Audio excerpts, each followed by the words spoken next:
Um, Ladies and gentlemen, good morning from me to you as well. Let me also join the previous colleagues and presenters in expressing gratitude for your participation today, and also the excitement we all have for this new phase of PEMNA.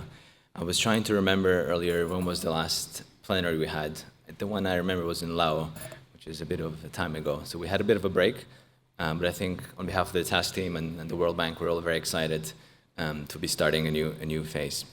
As we start a new phase, let me join Dr. Heo as well in providing some reflection on phase two. As we go ahead, there's always some value in looking behind and seeing how we got here and provide a bit of logic and where we want to go going forward.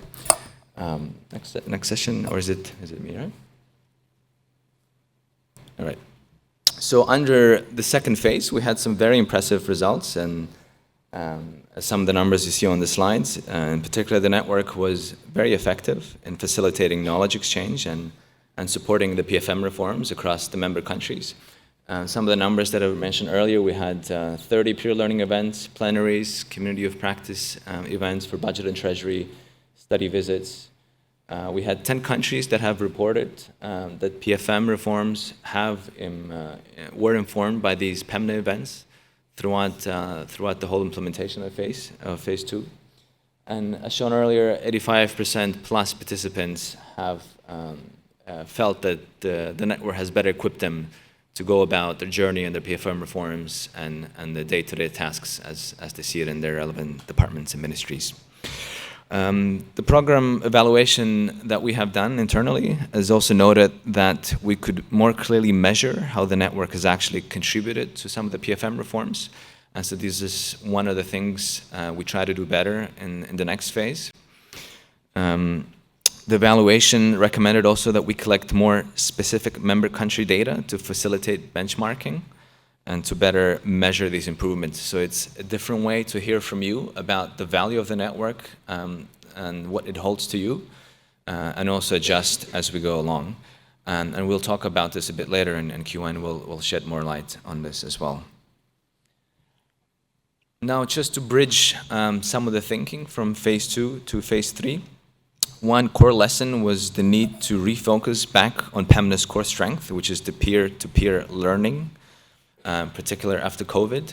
So this is not just us coming in and sharing what we know of relevant topics, but it's also to be learning from each other, from one country to another, what one country does differently than the other, and learning about the challenges as well as what works and what doesn't work. So with phase three, we're really sort of trying to refocus and bring more traction to this particular element of the network, which is really its core ethos. Some new delivery formats were trailed during phase two, and I'm specifically talking about research and advisory services, but there were a number of implementation challenges. Some of the feedback we heard that they may be duplicating some other initiatives in the country, other support provided by donors and partners. So for phase three, this was one change that would be discontinuing of advisory services, and again, refocusing more on some of the peer learning activities. During phase two, community of practice members have also decided that any research should be more closely aligned to the topics addressed in the meetings, and that was mentioned earlier as well, where the research coming out of the PEMNA network will aim to focus more heavily or more strongly, more explicitly on what is discussed during the actual sessions. So there'll be sort of when the event is done, it's not that everything is left on the table and nothing brought back. There'll be an element of continuity, and I suppose putting the lessons we discussed, the lessons shared into paper and taking it back into our daily work and daily lives as well. And consequently, looking at the research activities that took place during the final year of phase two, were the overview sessions prepared for in-person meetings. So we already started testing it out and piloting a little bit in phase two, and this will be a stronger focus on the third phase as well.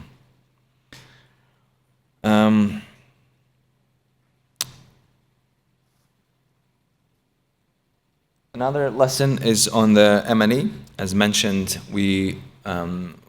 more attention will be going into thinking through and reaching out to you to understand how we can better track and measure the impact the network has on your daily lives, on your journey through phase 2 with your reforms, with the challenges you face at work.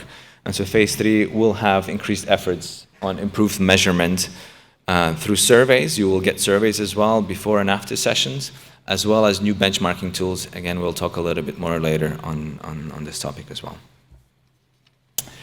Now, from the learnings I outlined from the previous slides, we had to visualize a little bit where we're going with phase 3.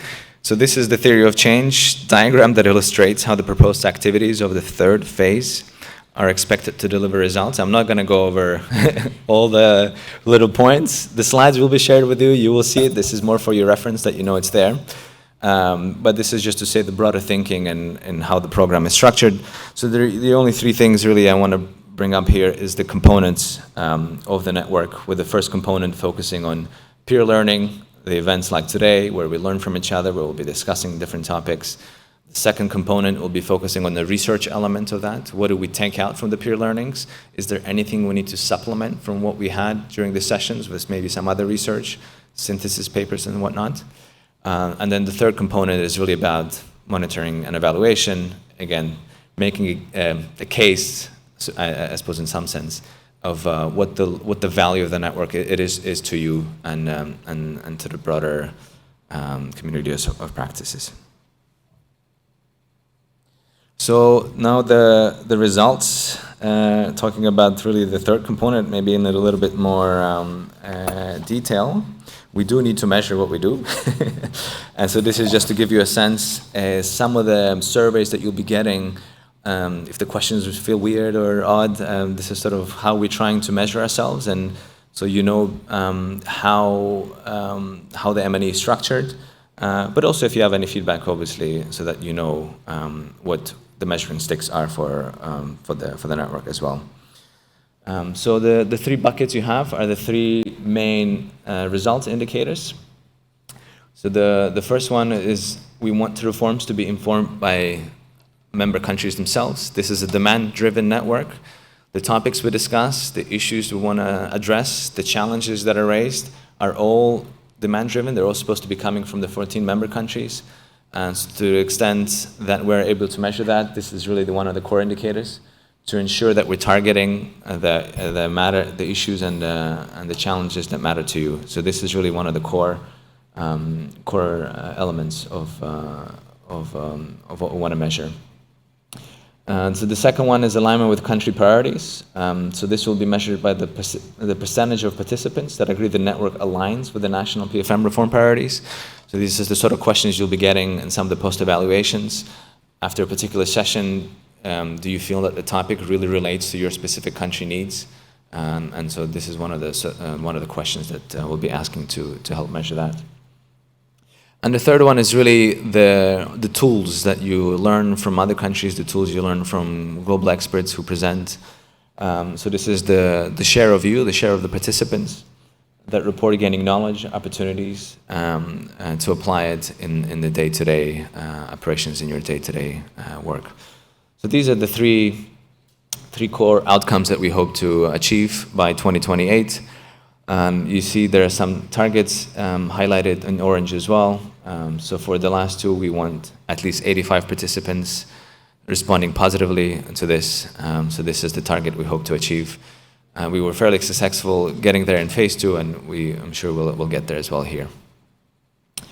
Now on the intermediate results, they're measured across the program's 3 core components. In the first column of the slide, the list of indicators to be measured for peer learning. So the Secretariat will be collecting the data through the post-surveys and other tools. We have some minor adjustments to the survey approach to ensure we have adequate data for some of the indicators, primarily to assess the quality of the steering committee and the leadership team management, and leadership to ensure numbers the members are happy with how the network is being managed and led. So this is what you see on the first indicator. relating to the quality of the steering committee, the quality of the leadership teams, the quality of the secretariat services, whether the sessions are aligned with PFM priorities, the quality of shared knowledge, so the content itself, the technical nature of the content. And then, of course, we want to measure the participants, the number of participants that participate in network activities. So this is the community of practice events. These are the study visits. And so we want to measure the number of meetings and visits as well for that as well. So the second intermediate outcomes relating to the second component in research and benchmarking activities. So this is really about the knowledge products that are generated. So the number of policy briefs and synthesis reports that are produced. And finally, the third column here on the third component of intermediate results relates to the reaching out to community reporting and network evaluation, and also publishing the success stories of member testimonials to demonstrate improved PFM practices as a result of knowledge sharing. Again, we'll be reaching out. Some of it will be quantitative data to understand what value it is to you, but some of it is difficult to capture in numbers. So it's really to understand through your stories, through your feedback, through the interviews, what helps, what doesn't help, and what can be improved, so the network can also adjust as we go along. This runs until 2028, so we have a few years ahead. So the idea is to be informed by you, by the members, and how the network is managed and how things can be done better. So I'll stop here. I very much look forward to the next couple of days, and thank you very much.